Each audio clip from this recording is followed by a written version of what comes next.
Today we have Mr. Tyler Towe on the podcast today.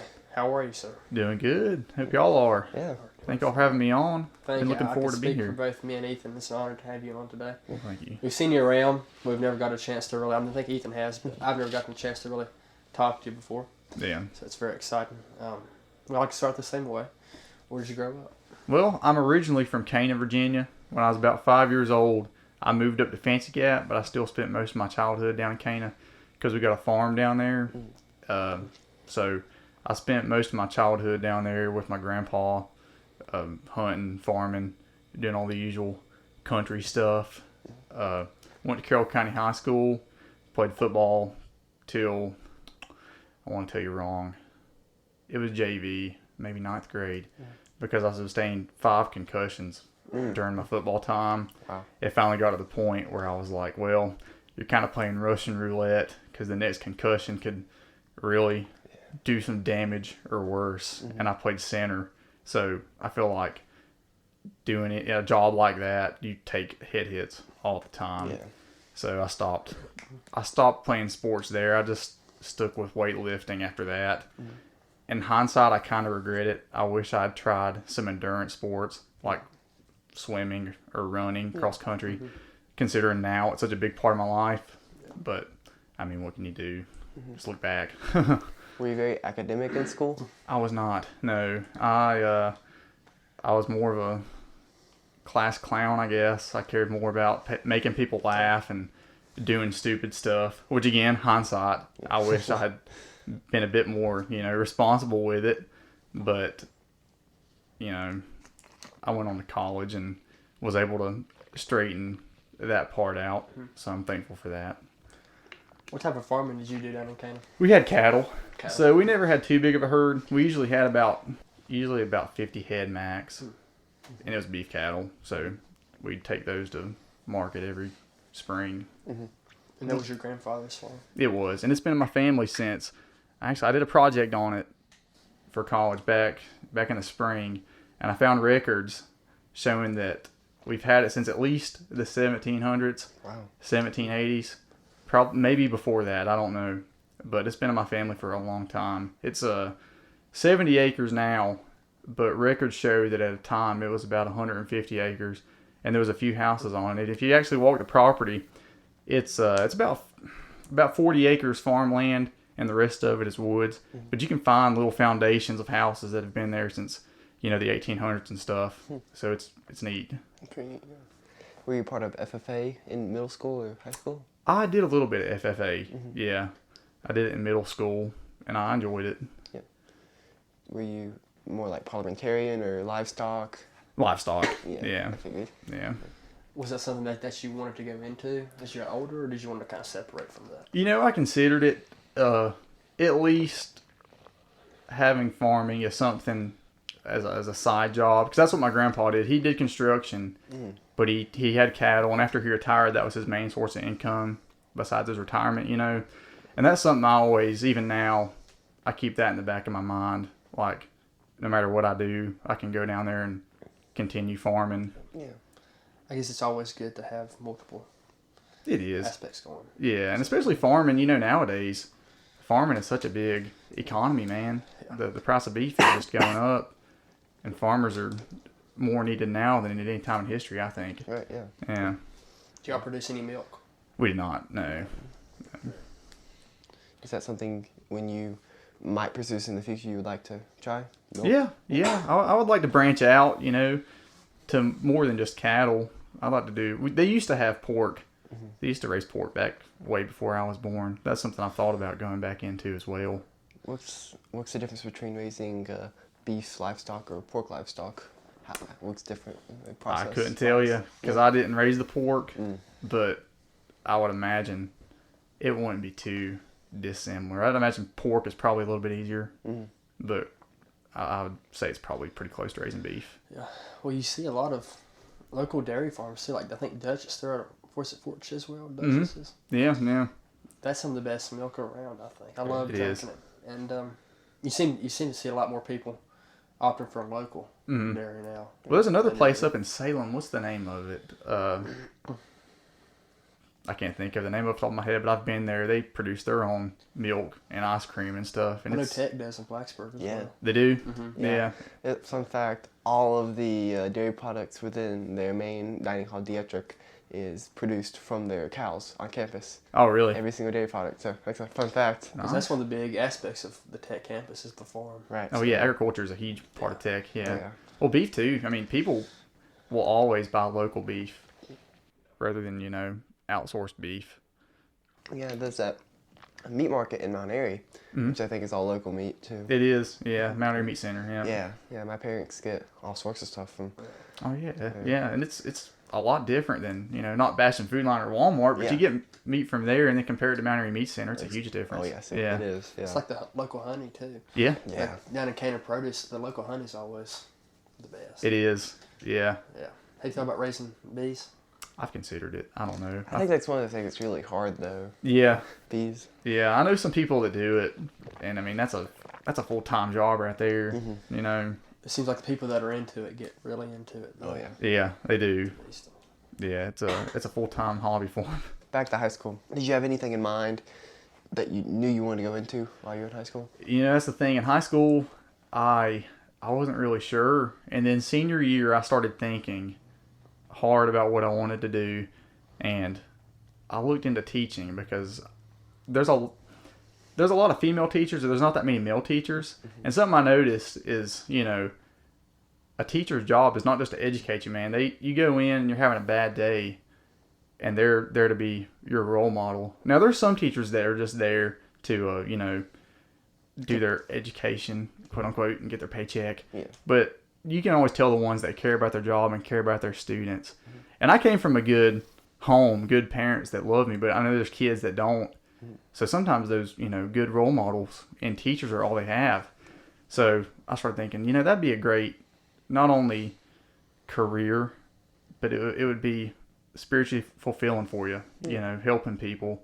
And I've always loved history, so I finally decided on teaching.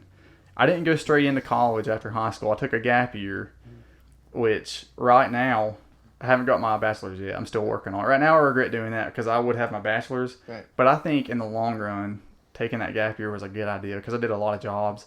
I worked at GNC selling supplements for a little bit, and I was even a mailman for the post office. That's neat. So I got to do some different little things. Yeah. And it was a good little break from academics for a while. What did you do directly after graduation? What jobs did you hold? I worked at a gas station, the Cockrams and Fancy Gap. That's where I worked at in high school. Okay. And I stopped working there, worked at GNC, and then I went to the post office. And then finally, I got to talking to Miss Burnett at the middle school, and she offered me a job as an AmeriCorps tutor. So that was kind of my doorway into education. I did that for a couple years, switched over to subbing, and that's my main thing now is I substitute teach. Mostly at the middle school. I've done the high school a few times, but the middle school is where I love to work at the most. Plus, a lot of the teachers there know me from doing tutoring. Right. So a lot of them ask me to sub. So I'm there sometimes 5 days a week, at least 3 days a week. Yeah. To kind of go back to the post office, was there any training involved before you? Yeah, there was training. The only thing is it was during COVID, so I had to drive to Roanoke every day, and the training was not exactly what you would have wanted, because it was COVID. You couldn't directly ride with a mail carrier and stuff, so you had to follow them around. Okay. So when it finally got time to do my own mail carrying, I was like, well, I know how to drive the car, but I don't know how the interior is supposed to be. But I figured it out. It was a stressful job. After doing that, I definitely have a new respect for the mailman. Every time he brings me my package, I'm like, man, God bless you. Because it's stressful. Did they provide you a vehicle, or did you have to? No, I used my own vehicle. If I had stuck with it, I probably would have bought a right-hand drive vehicle. A lot of people use Subarus and Hondas that have right-hand steering wheels. Right. Yeah. At what point so you're working various different jobs after you graduated high school. At what point did you decide now's the time to go to college? After a year of being out of school, I said, okay, I should probably get the ball rolling if I'm going to do teaching. Yeah. So I went to Wytheville, did my general studies associate's degree there, It was I did it all online, and that was because it was during COVID. I didn't have the option to do any of it in person. So I don't know if I got the full, associate's degree experience. Sure. But it was a fun time. I enjoyed it. Yeah. Did you have any class there that you really enjoyed? Or was it all just kind of like, man, I got to do it? Well, some of it was like, I got to do it, especially, math and stuff. Right. But I've always been a huge history geek. So I love the history classes, especially American history classes. Yeah. Public speaking is something that I was, kind of surprised that I liked as much as I did. Did you have Mr. McAfee? I did. Yeah. Okay, we took his class this summer. It was Did you? awesome. Yeah, I always remember the 15 minutes early is on time. Yep. 5 times late, late's unacceptable. Yeah. If I didn't take anything away from that class, I did learn that. Yeah. I mean, it's easy to remember, and it's true too. It's so true, man. When you go into the workforce, you'll realize that if you're on the schedule to go in at 12 o'clock, you don't show up at 12 o'clock. No. You show up at 11:45 or 11:30, and that leaves a good impression on your employer, and that just helps you get more stuff done. And there's so many people that I talk to that just don't understand that. It's shocking to me. Like, it's not even that hard. You show up 15 minutes earlier. Oh, like, what else are you going to do? Sit on the couch, right? Yeah. It's just, you show up. You show up on time. Or, 15 minutes. You see, 50 minutes is on time. Yeah. I mean, a lot of the students at the school, they show up late, and I'm like, man, this is setting a bad habit. Yeah. You got to fix this. Really, yeah. Because it'll do damage if you do this when you're working later on. So in high school, you decided that you want to be a teacher. Mm-hmm. You're in your senior year. Did you start looking at teachers differently your senior year? I did. I really did. Because I started to... I mean, I'll admit, earlier on in high school and stuff, I saw teachers as kind of a nuisance. Because I didn't care, to put it bluntly. I didn't care about my grades. I just saw high school as something I had to do. And I was like, well, these people are just paid to yell at me and, babysit me. And then senior year, I was like, man, these people are here to do a good cause. Yeah. They're educating the youth of America and trying to be good role models for them. So it really did change my perspective on them. Yeah. I mean, kids spend probably more time with teachers than they do their parents. Some of them do. Yeah. A lot of times, and it's really kind of strange. Younger kids see teachers more of a parental figure. They do. And as you get older, especially like this year, senior year, you start to see teachers more of almost a peer. A fellow adult. So there's a different conversation. You can have actual conversations with them. You can. They don't teach you like a child anymore. So it's a cool transition period. It is. But especially my senior year, I did work release. Right. Which, looking back, that's some time that I could have got a couple college credits out of the way or something. But, being in the work world, I really did see a lot of the teachers as peers. Because I'd get off school, go to work, and then some of them would stop by the gas station to fill up their cars on the way after work. So I did see them as a peer. Yeah, that's really true. So, you finished your degree at Wytheville, and then what do you do next? Because you can't teach with an associate's degree, right? You can't, no. So I moved on to Liberty University Online, and that's where I'm at right now. I'm on plan to hopefully graduate December 2024, finish up the rest of my classes for the spring and summer, and then next fall do my student teaching. Okay. So you mentioned you're subbing right now. Does your substitute teaching not count as student teaching? It does not, unfortunately. Oh, okay. But it's experience. Right, it's experience. So it's still a bonus. Yeah. Can anybody get involved in sub? Yep. Yeah, as long as you're out of high school and you pass a background check, of course, you can do substitute teaching. Yeah. Is that background check something you already had covered from your AmeriCorps days? It is. Yeah, I had to get my background check. There might have been a couple more things I can't remember because I went straight from AmeriCorps to subbing. I didn't have to do any extra training. Right. Because I'd been working for the schools for 2 years. Right. But it's pretty extensive. They don't want just any guy off the street working in the schmo. schools. Yeah. So what was that? A, what does AmeriCorps do really for the listeners who aren't aware? And B, what did that training look like? So AmeriCorps is a volunteer organization, but when you tutor, you do get a stipend. It varies year to year. But there's a branch of AmeriCorps that does do tutoring in the schools, and they work in, I believe, every school in the county. They might not work at the high school. I think middle school might be the highest level that they work at. But you're a tutor. The main subjects they want you to tutor are science and math. So how it usually works is you're put in a different class during each block, and you take students that are struggling in their subject out and you work with them one-on-one to try to get them caught up. Now, sometimes you work directly in the class, and I always tell people it's called AmeriCorps tutor, but sometimes you're kind of being a teacher's aide. Mm-hmm. You're walking around. There was times I taught lessons. Yeah. So you're doing a lot of different stuff. You're not just tutoring. And the training for it is they just teach you the do's and don'ts of working in school, how to handle working with children, because working with kids can be pretty hard. Yeah. I mean, they don't hold back. And right. You got to just take it. You can't blow back at them, right. Because they're kids and you don't know what's going on at home with them. You got to really see it that way. You can't just go in and argue back at them, because that's not going to build anything. Right. Do you really enjoy that experience? I loved it. Yeah, it was great. I got to make great relationships with kids. I feel old now because when I started, they were in some of the 8th graders I started with, or now I see them driving. Wow. I'm like, okay, I'm old. But you're already feeling it. I'm already feeling it, yeah. But it was great. I got to help. I like to believe I helped some students with their academics. I know that a lot of kids told me at the end of the year, that Mr. Towe, you're the best teacher. They thought I was a teacher. They're like, you're the best teacher in this school. And I was like, man, that right there is better than any paycheck you'll ever get. Yeah. Leaves a great impression on you. Leaves a great impression on them too.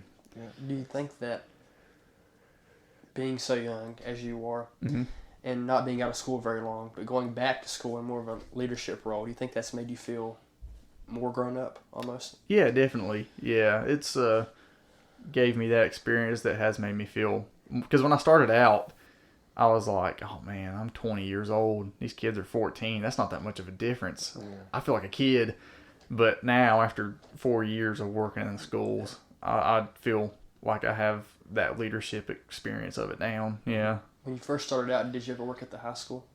I didn't work at the high school any starting out tutoring. I did sub once I got into sub, and I subbed at the high school a little bit. I feel like that would be very strange. Yeah. Very strange. If you're 19 or 20 and subbing with kids, And they actually tell you that. A lot of the times, if you start out subbing right out of high school, they say, I wouldn't recommend working at the high school, because I mean, sometimes out of high school you might have a significant other that's a senior, so that would be weird working and subbing the class of people that are really your peers.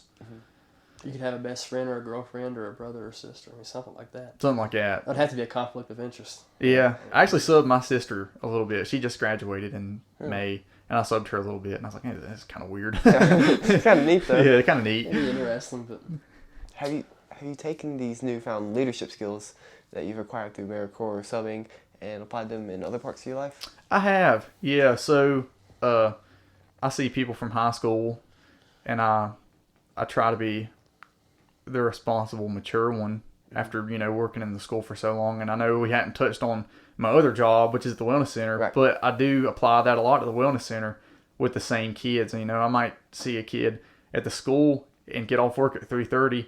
Clock in at the Wellness Center at 4 o'clock and see that same kid again. Right. So I put those same leadership skills to use. Try to keep them from doing anything stupid, to put it blunt. Yeah, so tell us about that. Your job at the Wellness Center. What all do you do? So I'm a lifeguard. I have all the duties that come with being a lifeguard. I monitor the pool, make sure all the patrons are safe, check on chemicals, put the vacuum in the pool, add water, all the duties that come with being a lifeguard. Another job I do, and I don't do it as much anymore, but I used to do it quite a bit, as I would work in the weight room. So I would walk around in there and pretty much monitor, make sure everybody was being responsible. Mostly high school kids. Want to make sure they're being responsible, not causing a scene that would disrupt other people using the gym.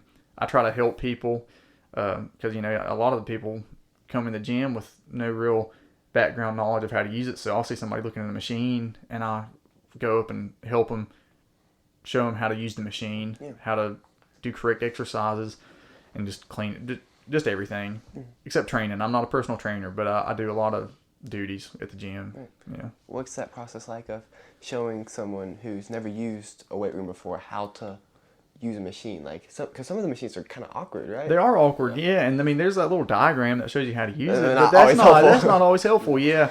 So you always tell anybody, man, leave your ego at the door. Don't come in and just stick it on half the stack and try to do it, because you're A, you're not going to get your form right, and B, you're going to hurt yourself. So I always tell them start off light. I show them the correct form on how to do it. Sometimes people say, well, what would you recommend I do?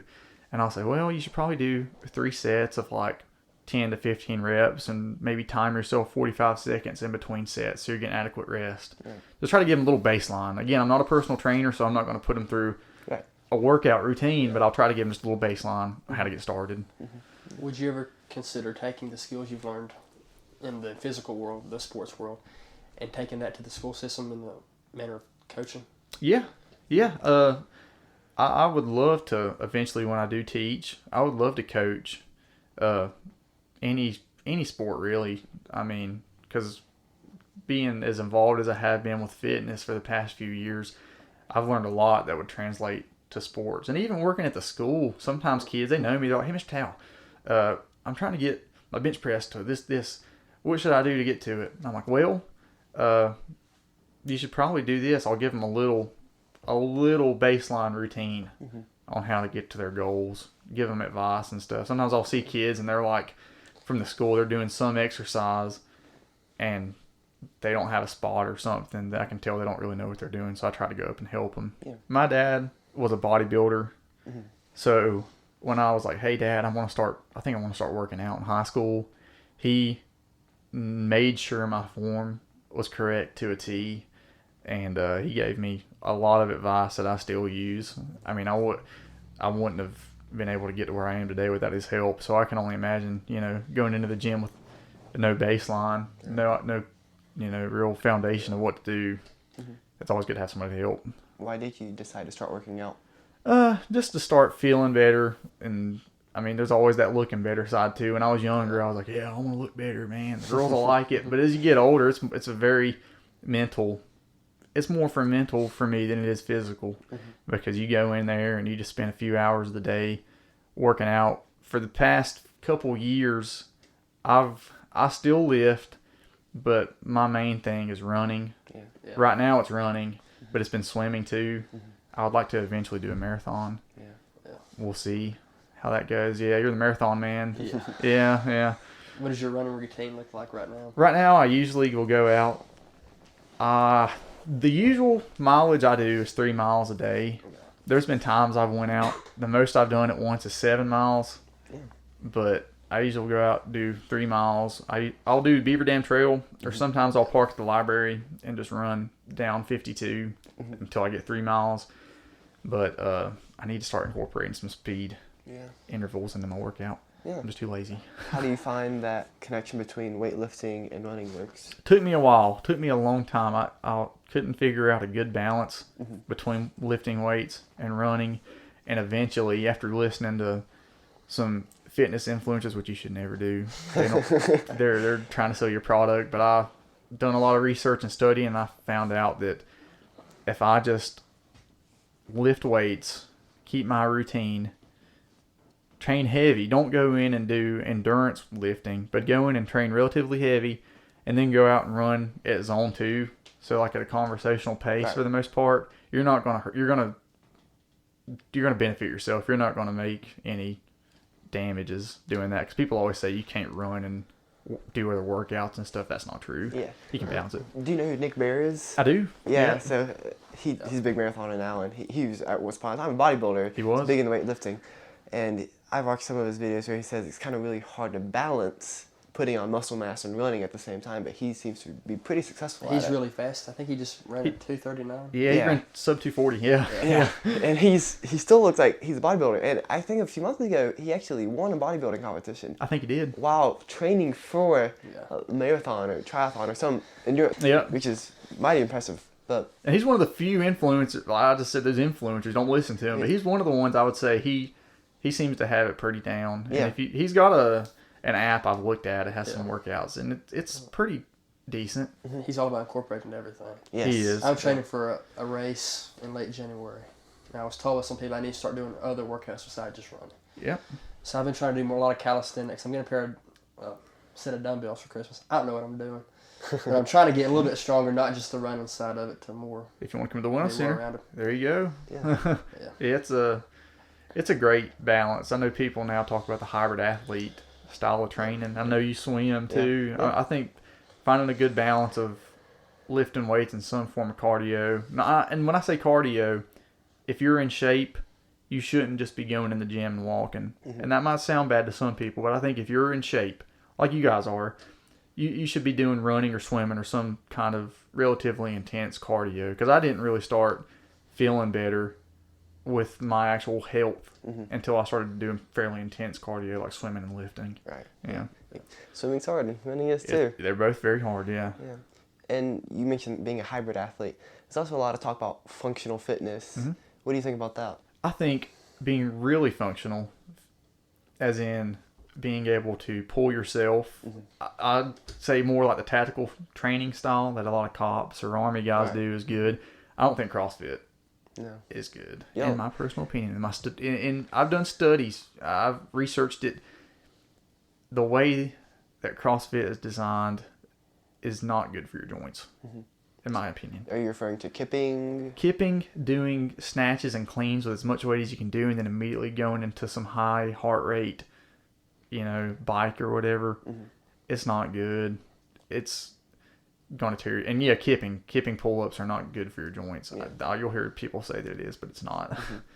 So that's in direct contrast to what you were saying earlier, lifting heavier, but then going at a zone 2. Yep. Instead of going all out. And I don't mean going in and benching as much weight as you can and then putting on your running shoes and going and running. I mean, maybe go in the morning before school or work, getting in a good workout, a lift, then going to school or work, getting in, your 7 hours of rest or whatever it be, and then go do your cardio later on in the day. I think that's the best way to balance the two. Yeah. Instead of just going and hitting the heaviest weight possible and then going and running as fast as you can or whatever. It's not sustainable.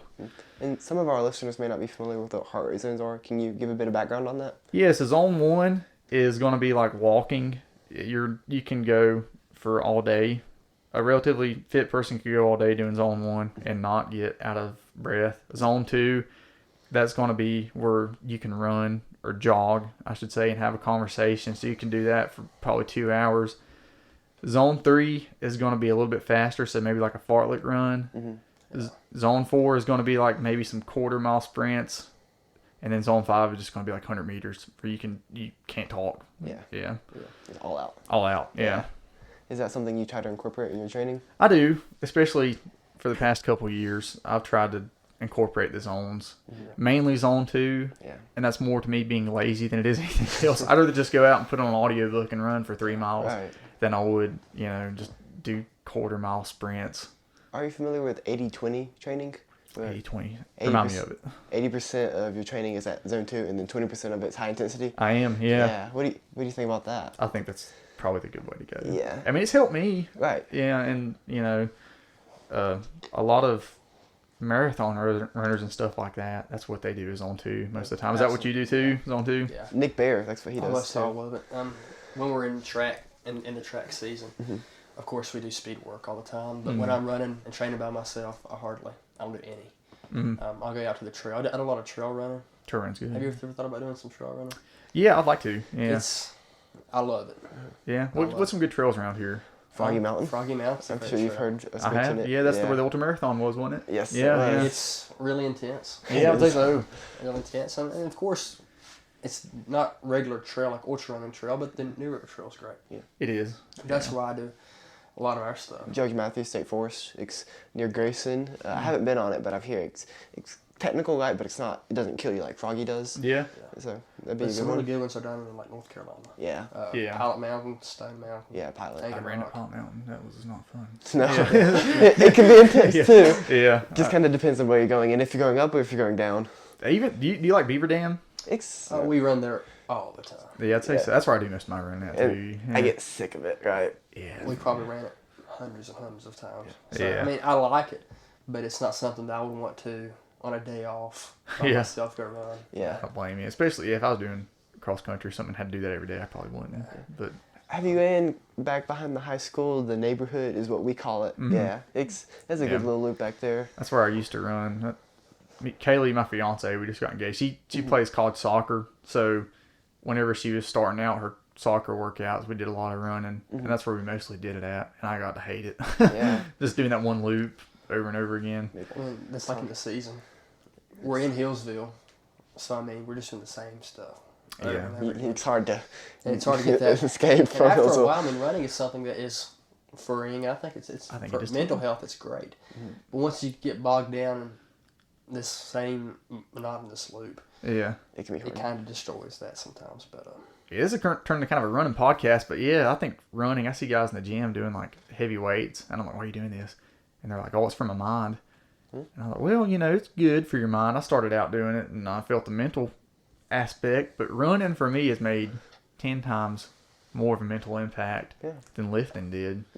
Going out and just you and the road and maybe an audiobook or something, it's just freeing. It's relaxing. What do you think about running without any audio of any sort? Just with people, your mind and nothing else? I know there's that one very famous guy who was a Navy SEAL, Goggins. That's what he says is don't listen to music, but or anything. I say do it. If you want to do it. They won't let you do it? Cross country track. Yeah, we're not allowed to. We're not allowed to because it is a safety hazard with races and stuff. Yeah, they don't let you listen to it on your races. And, our 5Ks, it's 3.1 miles. Yeah. So, you don't want to become dependent on having that. You don't. All the time, because, if you train with it all the time and you go out and run the 5K race, you're going to want to have that with you. Right. But like these road race marathons and stuff, sometimes there's cars. Yeah. Like when I ran the New River Marathon this past year, the roads were open, so we're on the side of the road. Yeah. So you really got to be vigilant and be paying attention to you. Yeah, you do. But yeah, like yesterday, I ran 3 by myself, and I normally have something on my phone playing or a podcast or something like that, and I cut it off, and it's silent, and it's totally different. Yeah, it's very different. My thing is, I would do that, but I'll be listening to a podcast or an audiobook or something, wherever I'm at. So I find that's a good way to listen to my audiobook and also benefit myself at the same time. Yeah. But if you don't listen to music or anything, more power to you. I think it's probably better. Well, at the end of the day, you're out there. You're out there. Yeah. Have you tried running with people? Yeah. Yeah. We talked about that on the last podcast episode. Running with the team, you get used to running with people. Mm-hmm. And then when the seasons are over, I still got races I have to train for, so I have to run by myself. Mm-hmm. And that's a whole new experience, running by yourself. I'd say so. It's much easier to have somebody. Yeah. And I think talking makes running, it's kind of seems like an oxymoron, but talking makes running easier. You're right. It really does. I think it regulates breathing as well. That's a good point. Yeah. Talking to having that distraction is very distracting. Yeah, it is. Running by yourself, it can get boring. Mm-hmm. If you're doing a long distance, maybe doing just 3 miles, you ain't going to get bored. But if you're doing, 10 miles or something like that, I could see that getting boring. Yeah, it can be. Yeah. There's good groups around here that. Yeah. There's like the Galax Galax. Yeah. Run every there's single that Mountain Man racing team. If y'all Mountain Man Racing, that's Samuel Haynes. You talk about a beast. Yeah. Sam, if you listen to this, you're a beast, man. Yeah, he's awesome. Yeah. Was he in high school when you were there? I think he was a year older than me. I'm very close with his family because me and Roger and Kendall, if y'all know them. Kendall was the track and cross country coach at Bluefield. Right. We all lifted together down in Cana. Yeah, I knew they lifted. Pretty neat. Mm-hmm. So back to swimming. When did you start swimming? Was it around the same time you started running? I started swimming when I was a little kid. So my parents made me learn how to swim down at Reese Community Center when I was a little kid. Okay. And I stuck with that. I did the swim program down there as a little kid. And ironically enough, I hated it. Ooh, yeah. They would take me down there and I was like, what is this doing? This ain't benefiting me at all. And people told me I was great at butterfly. And you know how hard butterfly is. It's hard, yes. But I could do butterfly for days. They're like, Tyler, you need to stick with swimming. Yeah. And you can do butterfly. And I was like, I want to play football. Mm-hmm. Well, we see how that turned out. Yeah. So I should have stuck with swimming, but I didn't. I took a break from swimming in high school. Me and a friend decided that we were going to try to take the lifeguard test. Mm-hmm. So the lifeguard test, and I think it's this way all across the country, it's the Red Cross. Yeah. It's a 300-yard swim, a brick retrieval, and tread water with no hands. So we got in the pool. We were going to try the test. 2 minutes, right? The 2 minutes. Yeah, with hard. no hands. Yeah, it's a workout, but we got in the pool for the swim, and I was like, oh my gosh. I was like, swimming's hard. Yeah. It was easy when I was a kid. What happened? So my thing is, if I'm not good at something, I try to get good at it. Mm-hmm. And so I stuck with swimming, and that was my main thing there for a while, especially right prior to COVID. When COVID hit, I was going down to the pool and swimming for 2 miles at a time and stuff like that. And I mean, it was great. And I kind of gotten away from swimming. I'd like to get back into it, but that's talking about balance earlier. I want to find a good balance between swimming and running. Yeah, it's hard. I think Ethan deals with that. Yeah, because I'll go from cross country season into swim season, and then back into track season, in the summer swim season, and it'll hurt me because I'll come into the first month or so of each season worse off than I should because I was doing the other sport, and it's hard to find that balance. Yeah, being a multi-sport athlete must be difficult. Yeah. Have you thought about open water swimming? Yeah. There was a race down at Mach Channel in Wilmington that I was going to register for and do, but then a hurricane happened. Yeah. So it got canceled. Yeah. And I don't know. Look, I mean, I would like to do it, but I'd hate to get into open water and start that swimming and be like, oh, turns out I don't like open water, and here I am in a swim, you know? Well, we went to Clater Lake this summer. Yeah. And the buoy's out in the lake. And I'm not on the swim team or anything, but I can swim a little bit. I'm not great at it. I'm not nearly as good as Ethan is or anybody on the swim team. But I know how to swim, and I have some endurance. So I swim out to the buoy, and I get out there. I'm like, phew. And I realized it didn't have any sides on it. It was slick. So I said, oh, crap. So I look back at the shore, and it's way out there. And I said, I really got myself in a pickle. So I had to lay on my back for a minute and float and then swim back. But once you get in the open water, it's not like a pool. No. You're out there. Yeah, there's no side to rest on. Yeah. You did the right thing, though, floating on your back and come back. A lot of people would have panicked and be like, oh, man, I'm far away from... And when you panic, that's when you get tired, and that's when bad things happen. So where did you do your lifeguarding certification at? Did you do it at Reeves? I did it at Wytheville. Wytheville? Okay. Yeah, I took the drive to Wytheville. That's the first time I've ever been to that pool. And have you ever swum there before? Yes. It's a nice pool, ain't it? It is. It's also hot in that pool. Very hot. Yeah. I didn't know they taught classes there. I got mine in Reeves. Oh, did you? I got it 2 Februarys ago. So I guess you know Kathy. I had Emily.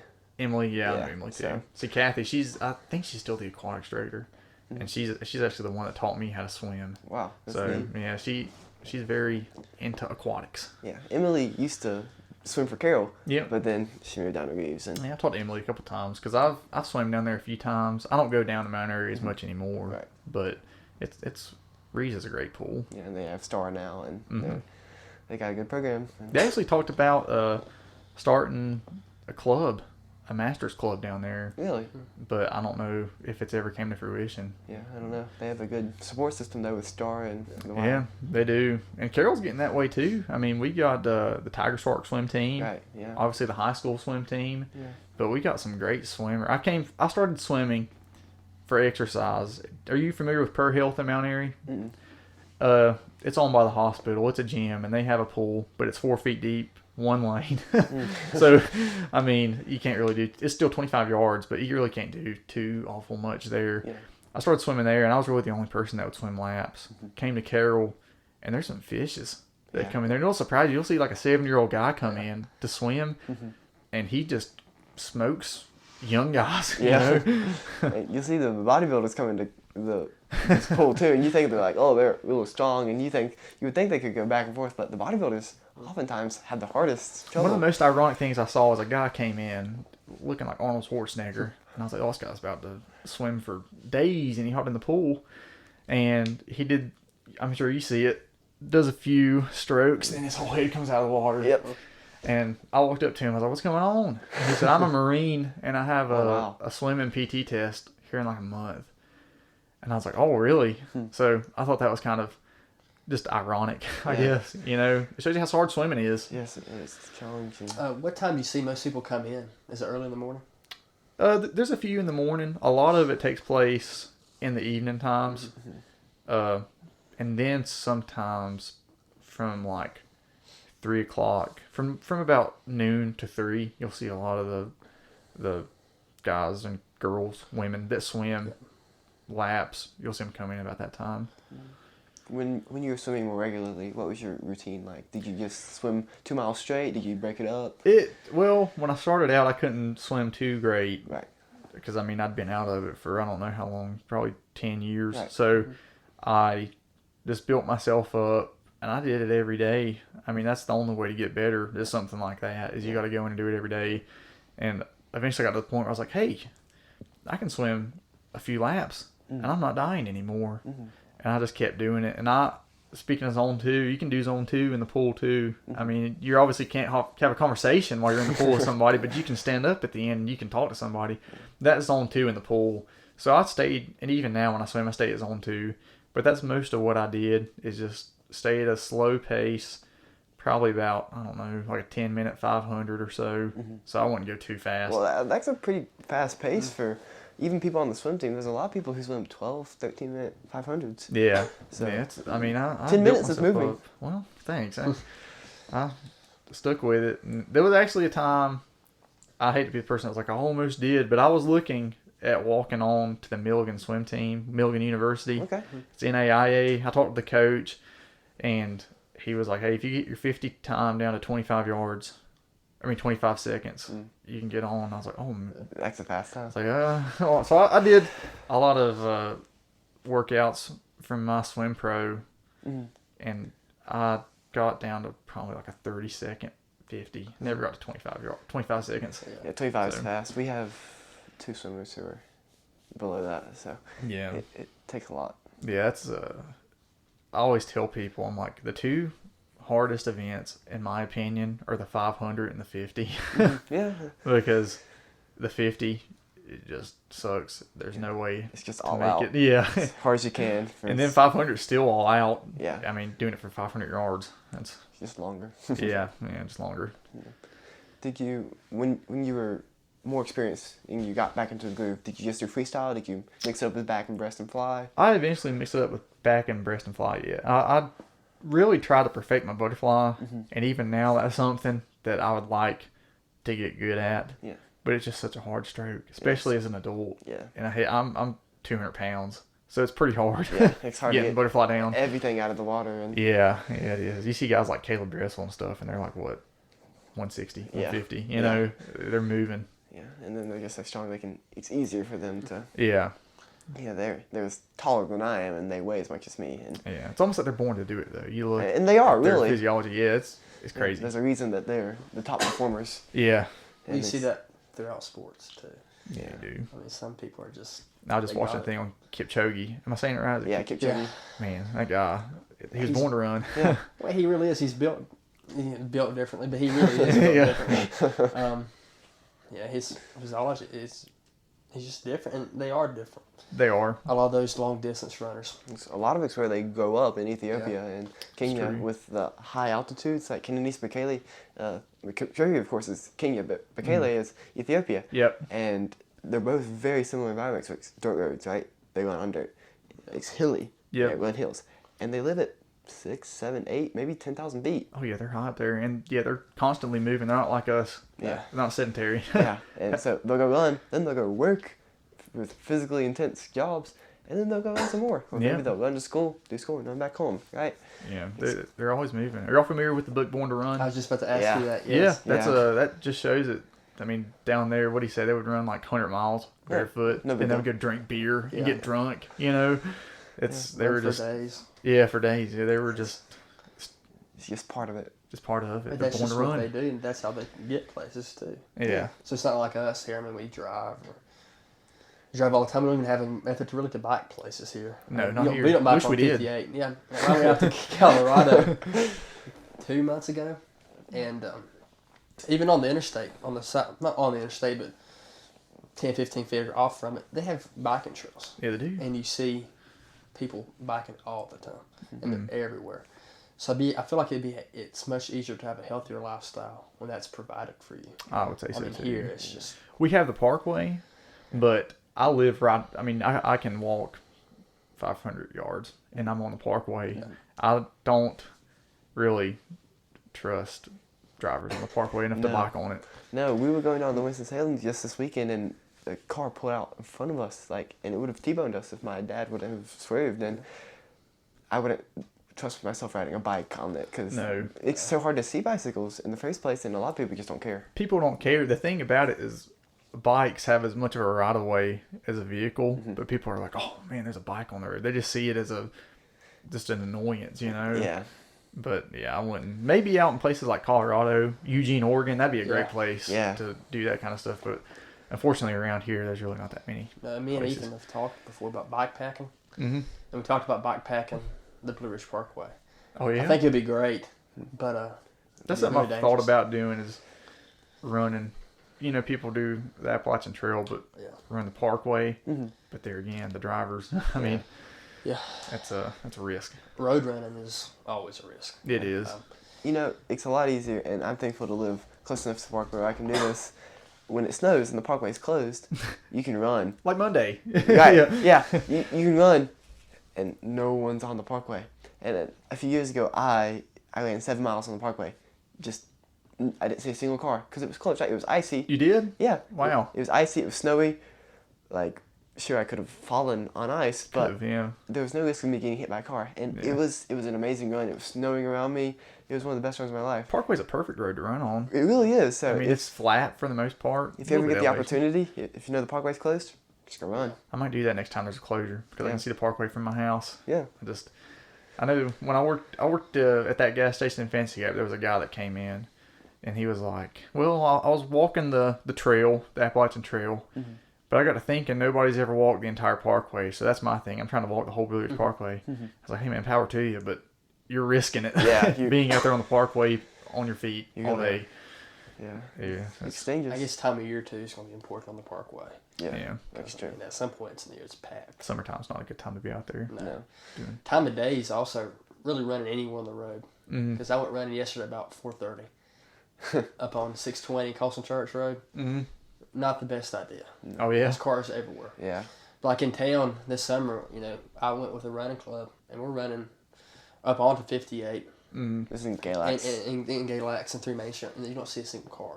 Mm-hmm. It's perfectly safe. That's a great time to run. A lot of the time when I sub, I try to wake up early, and I like to go run before. I'll park my car at the school, and I'll go run on 52, and it's so freeing. And I don't know if this is going to sound narcissistic or what, but it's such a good feeling when you're running, and you see houses, and you're like, man, these people are in there asleep, and they're cozy in their bed, and I'm out here suffering, you know? Yeah. It's a personal, uplifting thing. It is Yeah. uplifting. Well, yeah. It's you're working hard and Exactly. And it's you're not being acknowledging- cocky. It's yeah, just, you're you know, acknowledging that. Yeah. Yeah. Sometimes you'll see people's TVs on, especially this time where they're watching like a Christmas movie or something. It's like, I could be in there drinking hot cocoa, watching The Grinch, but I'm out here in 32-degree weather. Yeah, you're bettering running. yourself. Yeah. Yeah. How do you deal with the cold this time of year? I don't. I just run You just and run? just freeze. You don't have gloves or anything? I wear gloves and I have a beanie, Mm-hmm. and sometimes I'll wear a running jacket. But my thing is, you start running, especially if it's like 40 degrees. Yeah. You start running, you're really 50 degrees. You Yeah. would be shocked how quickly it You warm warms up. up. Yeah. We had a race in Blacksburg, not this past season, but the season before. Yeah. And it was probably 34, 35. It was freezing. Mm-hmm. Everybody was shivering at the starting line. I think everybody else but me, and maybe you, didn't wear sweatshirts. Everybody else was wearing sweatshirts. Yeah. And by the end of the race, it felt like it was 70 degrees outside. Yeah. And everybody else was shedding stuff. And you, Makes a on huge the, difference. Yeah, on these marathons and stuff, on the side of the stuff, you'll see Stuff on the road, jackets yeah. or beanies Like- and stuff people Yeah. shed. New York, you'll see people just strip things off and leave them at the starting line. And Expensive stuff. expensive things, yeah. Yeah, I know the Pikes Peak Marathon. I was watching a documentary on that. And Yeah. everybody was just in shorts and a t-shirt. Yeah. And I was like, well, I mean, They say dress like it's 20 degrees warmer. yeah. So if it's 30, just like it's 50 outside. Yeah, and a lot of the times they say it's only unsafe to run if it's 0 degrees outside. Mm. So I mean, they say if it's like 10 degrees you could run, I mean, yeah. I wouldn't. Yeah. I mean, I don't know. That just seems a little bit too I uncomfortable. guess it just depends on your risk level you're willing to. Yeah. Yeah, I think at that point the fear is falling. Ice. Yeah. And Yeah. maybe less the cold, because you can always warm up, right? Of course, if you get stranded for multiple hours, it may pose a threat, but Yeah. there's going to be ice Yeah. at 10 degrees, and Yeah. That's what I think of too. Like with the snow on Monday, I thought about going running, but I was like, well, there's a little bit of ice. I don't want to be that guy that busts his head open on Main Yeah. Street. You know, I should be running right now. I got a big race coming up. But I haven't been. what race you doing? I'm doing the 50 miler in Wilmington. January 20th. Only 50 miles? Only 50 miles, yeah. But I haven't been training at all, really. Oh, And yeah. this past Monday, I should well and ran, but I didn't. I Yeah. went out and messed around in the snow. I could have been running, but I don't know what it is. I don't blame you. It's hard to After- get into it when you don't want to do it. Well, after the season is over, it ends November, Mm-hmm. to go right back into intense training, it's just Now, what pace are you usually keeping at during your ultras? that's the thing. I've That's a done loaded one. question. That's the big question. 31 is the longest I've ran before, Mm-hmm. and we started out going 7s, which is He'll admit it was a mistake. that was a huge mistake. We make fun of him for it. We shouldn't have done that at all. We tried to stick. This one was trying to stick with 12, 13 minute miles. That's starting good. out. Yeah, that's what I would have to do. Yeah, It's like 13 because you're minutes. gonna crash and burn if you do anything faster. Yeah. Because you that will. first mile is gonna feel a lot different than mile 40. Oh, for sure. One of my bucket list items is I'd like to do the Outer Banks Ultra. You run from, I think, Wytheville Hills is the top, all the way down to Hatteras, take the ferry to Ocracoke, and run the length of Ocracoke. I mean, that's something I'd like to do. I can't do it right now. They'd have to pull me out in the But the ultras chopper. they're really cool because there's so many different ones. Mm-hmm. And they're all in really cool places. Mm-hmm. Like we're doing 10-mile loops on the land that George Washington surveyed. Oh, really? So, I mean, it's just, the history behind it's really neat. Yeah. But the training aspect of it's really starting to stress me out. Have you tried running on the treadmill much? Because that's I'm a something fan of it. I just can't do. No. No, I can't do it because I don't know, maybe it's my form or something, but I just feel like when I start running on a treadmill, my ankle starts to just swell. I don't know what it is with it. Maybe it's my form, but it's not like running outside. Yeah. Airflow, too, is a big thing. Mm. You're not getting any when you're inside. And also, that elevation is great for you. I mean, even if, Right. you're going up a little driveway, Yeah. you don't get that on a treadmill. I've heard you talking about your ankles hurting, and I've heard a lot of people say that the natural uneven parts of the ground, like it stretches your ankle and strengthens it in different ways, and when you're running on a believe it. treadmill, you don't get that, right? Yeah. So you could be getting stiff and Yeah. parts Like areas. trail running's always, Oh yeah, trail running, always, your it's ankles. very technical. So you're always using different parts of your foot. Yeah, you use a lot of different parts of your foot. You're not just staying on the same plane Right. the entire time. Right. Road running is better than treadmill, but still road running has its ups and downs too. Yeah. Sometimes literally, but I mean, Yeah. it's hard on the knees, pounding that pavement. It is all hard on the these time. people. You always hear that from people, and I think for the most part, when people say, "Hey, running's going to destroy your knees," No, I think that's just an excuse for them not running. Right. But I mean, there's guys like David Goggins where they're breaking tools, doing surgery on his knees. yeah. At that point, maybe you should slow down and think about doing something else as a hobby. But in general, if you're just running casually, you're not going to hurt your knees. Right. Yeah. And I mean, just look at these 70, 80, 90-year-olds who are running marathons. Like, Yeah. they've been running for 50 years. I think their knees work pretty well. Yeah. I mean, they're obviously their heart's doing great if they're doing that. Right. So I mean, that's the most important organ you can take care of right there. And I doubt they would have made it to 90 Probably not. had it been running. Yeah. Some ultramarathoners actually have some heart issues though, That's true. which is scary to see. Yeah. Um, Yeah. Probably living on that intensity that for that long. it's Yeah. going to it's probably cause some issues. I don't think I'll do that stuff forever. not- Yeah. While I'm young and I have the drive to do it Yeah. and the willingness to kind of put your body into those positions, I want to go ahead and try it now because I don't think in the future I'm not sure it'll be that same situation. Yeah. I need to get some new running shoes. I've been using these Hokas since March, and I'm finally at the point where they're starting to feel a little bit stiff. Have you tried the Speed Goats? No, I know a guy that does use them though. I just got the Speed Goat 5s. I love them. Ethan doesn't really like them. Not a Really? Hoka person. Are you just mainly a Hoka person? Do you do other shoes? No, I'm actually looking at probably getting a pair of Brooks Ghost. Okay. That's I'm wearing one right now. Oh, really? Ghost 15s. See, that's something. Every time I go to like shoe department, I've been to shoe departments all over, and I'm like, "Hey, you got the Brooks Ghost?" Like, yeah, we got them in like size 10 and size 13. I'm like, oh, I'm size 11 and a half, so I can't try them on. Yeah. So I'm just waiting until I go somewhere that has them that I can try them on and see how they feel. Trax had a going out of business, or I don't want to say going out of business, but Are they going out of closing business? sale. They're closing. Oh, they are? Yeah, down in Mount Airy, and this weekend they were selling everything for 40% off. I got 2 pairs of New Balances for 40% off. Oh yeah. And they were Thanks selling. for telling me. Yeah, me too. Yeah, sorry. they were selling Hokas, they were selling the Speedgoats, and they were selling Brooks for 40% off. There was a lot of inventory. Really? Now I did go in there about a month ago, and they were running low on stock. Yeah, well, I guess they replenished lately because they had, I won't say a lot, but they had shoes, right? Mm-hmm. And especially They more did. women's and men's. Mm-hmm. But Had a lot of Hokas and Brooks, New Balance. Yes. The main brands, the main right. running brands I you see think out there. Brooks Ghost are great. Where I'm doing a different type of running now, I need to get another shoe. Yeah. Speed Ghost is better for the type of stuff I'm doing. But I've ran in Brooks Ghost since I was in 6th grade.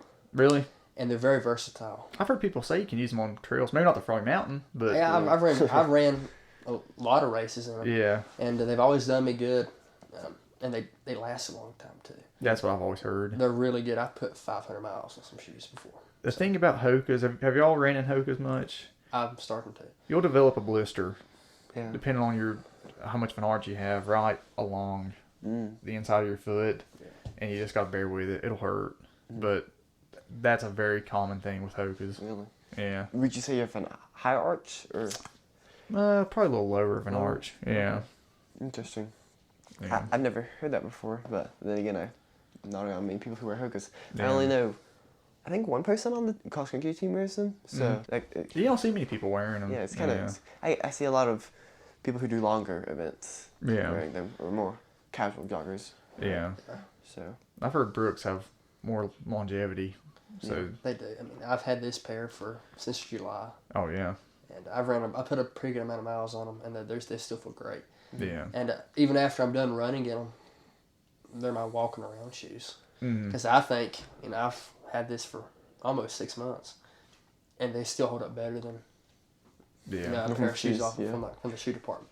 Yeah. So Yeah, shoes make a huge difference. Because when I started running out, I was just wearing Nikes. And it wasn't like Nike Pegasus or anything. It was like a $60 pair of Nikes. yeah, That didn't end well. yeah, painful. Yeah, ankle just rolling around every time Yeah. I'd run. So I figured I probably should invest in some. And this is my second pair of Hoka because I had a pair of the Rincon, which are the least cushion.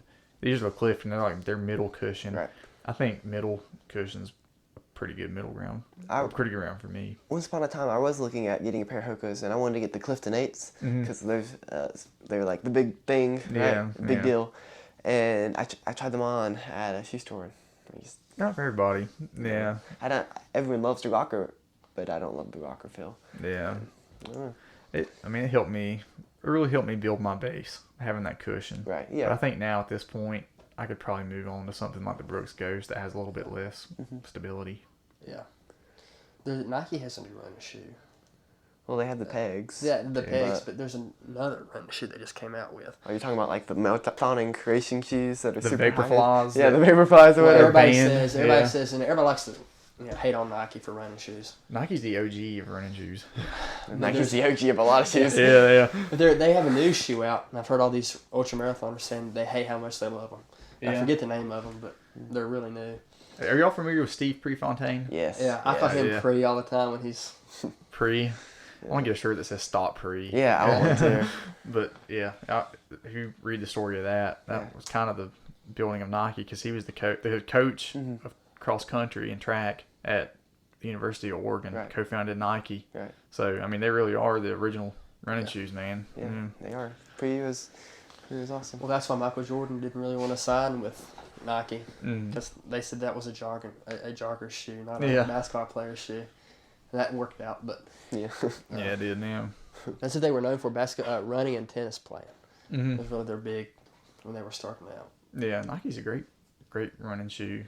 I've thought about getting a pair of Pegasus myself. I got a pair of Saucony Endorphin Pros. Yeah. Probably have 15 miles on them because I got them for sale for like 70% off. Wow.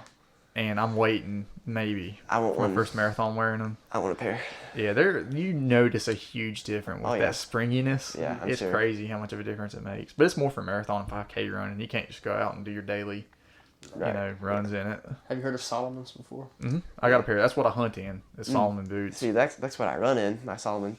Really? I have Smooth Ride, I think. Mm.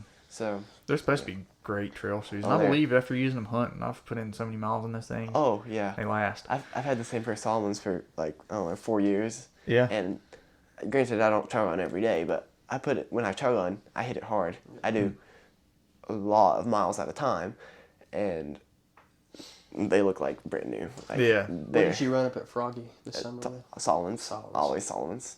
Was there a lot of runners up there at Foggy? How many people? 4 people? 4 or 5 competitors. Really? 3 finished. 3 finished.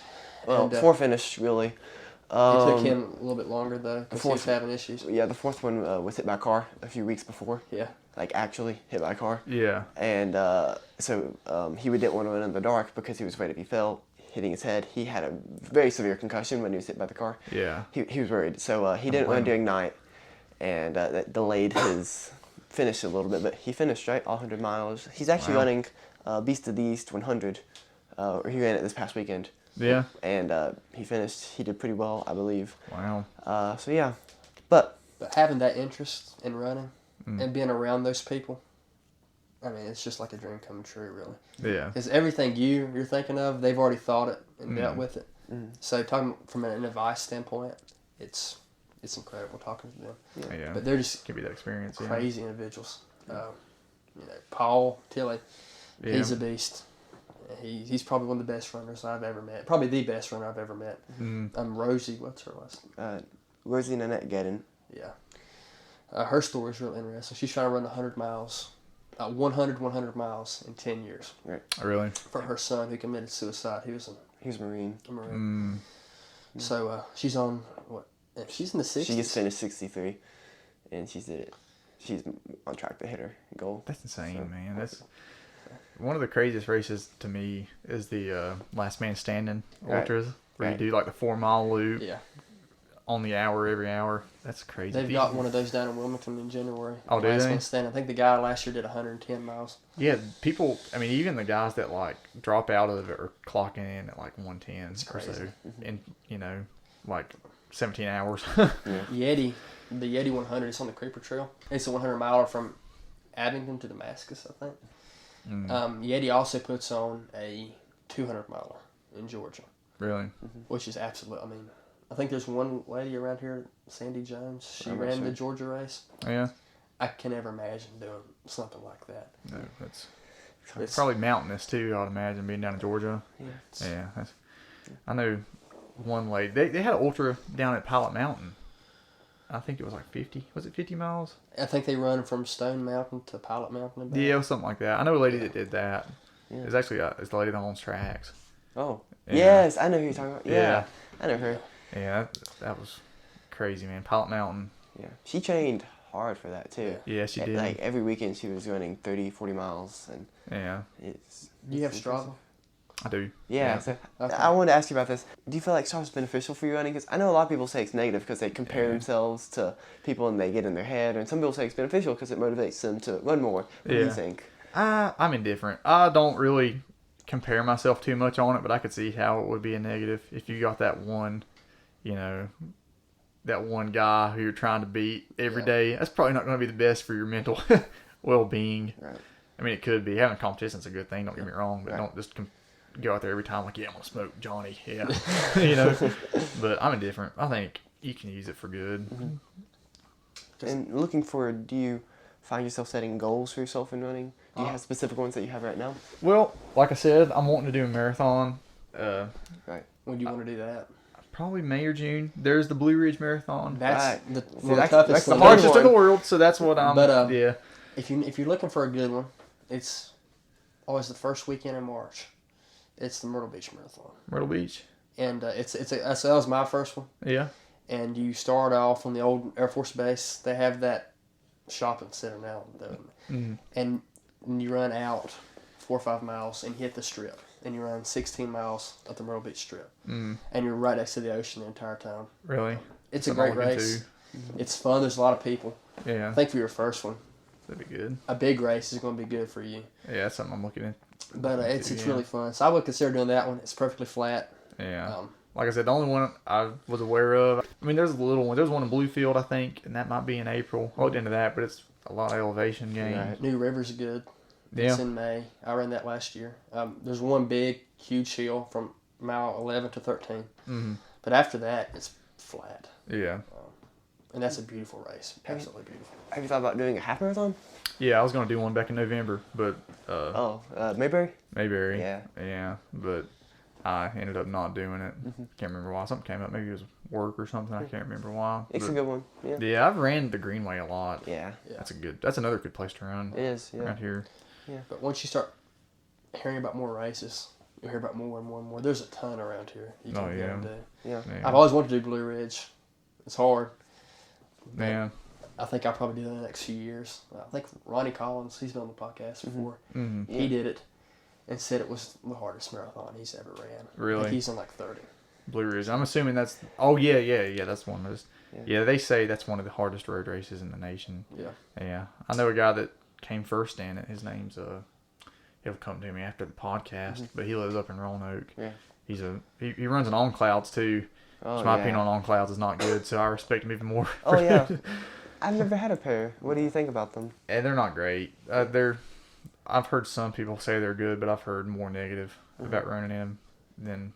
I think the big three, New Balance, Brooks, and Hoka for road running is probably the way to go. Yeah. Okay. Yeah. Blue Ridge also has a double marathon. Oh, do they? Which is crazy. I mean, they start like 4 a.m. And by the time everybody else is just starting, they're finishing their first. Yeah. And they try to hit it where they come in with everybody else. It's definitely something I'm very attracted to, is that kind of racing. I mean, I've never done a marathon, but I've been training. I followed some training plans that are very alike to marathon training, so I would like to do one. Yeah. Finding a partner to run with is also a biggie. Yeah. I saw that you were...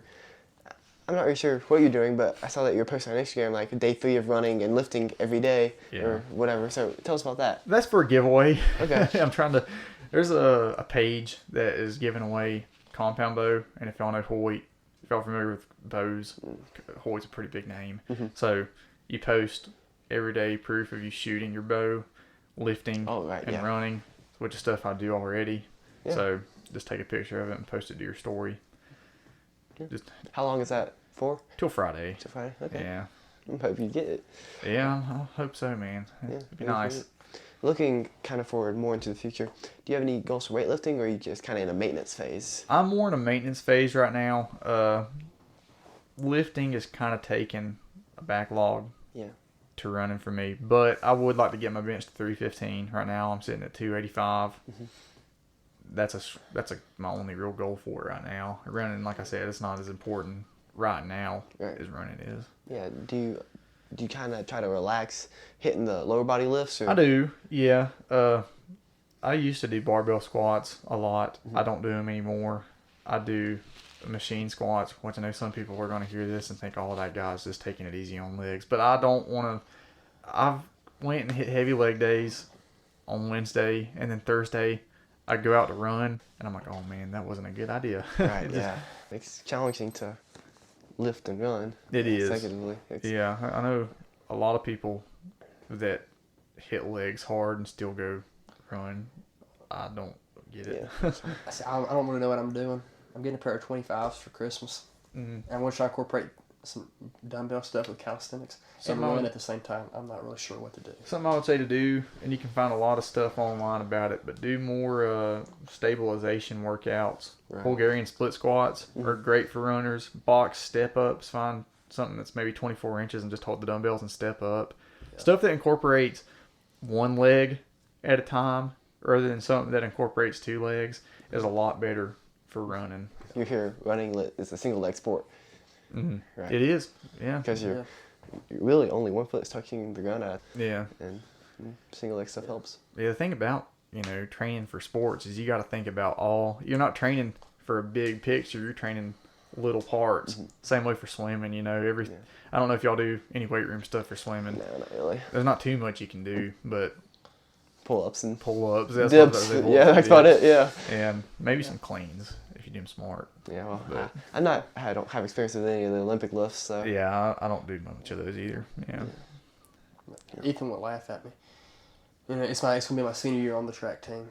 And you get do what you want to do your senior year. She'll let you do pretty much whatever. Mm. I've never done a field event. I thought it'd be funny to go and try to do shot put. Yeah. So I'm not really sure how that's going to happen, but I do want to start incorporating more upper body stuff. Yeah. With track, we don't really do much weightlifting, especially for the long distance team. Hardly any. So Yeah. it's something I wanted to try. Will I be good at it? Probably not. I probably will. I know guys that did shot put that had never done it. Had a friend, I won't say who, he walked on to a university to do track. Never had done, I don't know if he'd even done track. But he'd never done shot put, I know that. Ended up breaking the school record. Wow. So. That's impressive. Yeah. Yeah. I've just done the long distance stuff on the track. I want to do a field event before I hang it up. Cause it'd be neat. it seems fun. I mean, they seem to have a lot of fun doing it. Yeah. I know several students who were considering not running this year and only doing field events. It's so, Just yeah. because, Yeah. They seem to have a lot of success with it. yeah, we have a, Well, you know the thing, like, people like you will go out and do ultramarathons for fun.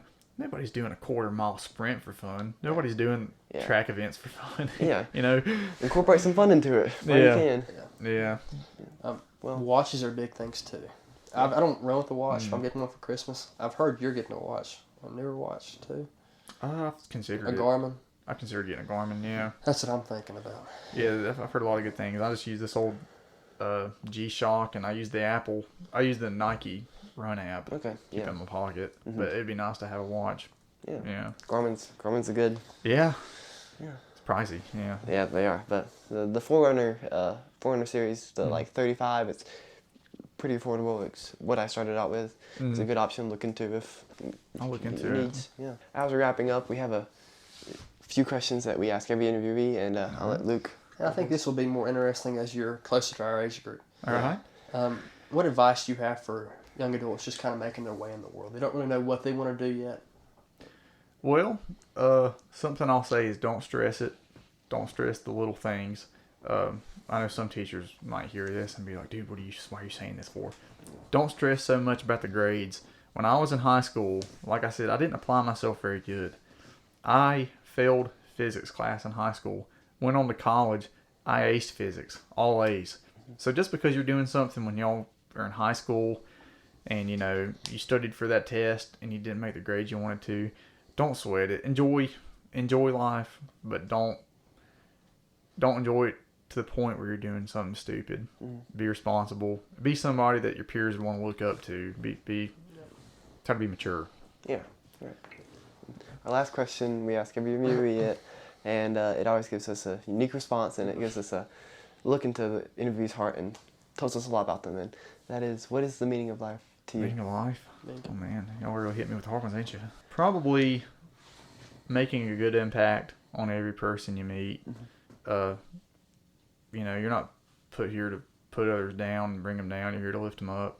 So just leave a good impact on every person you meet. Right.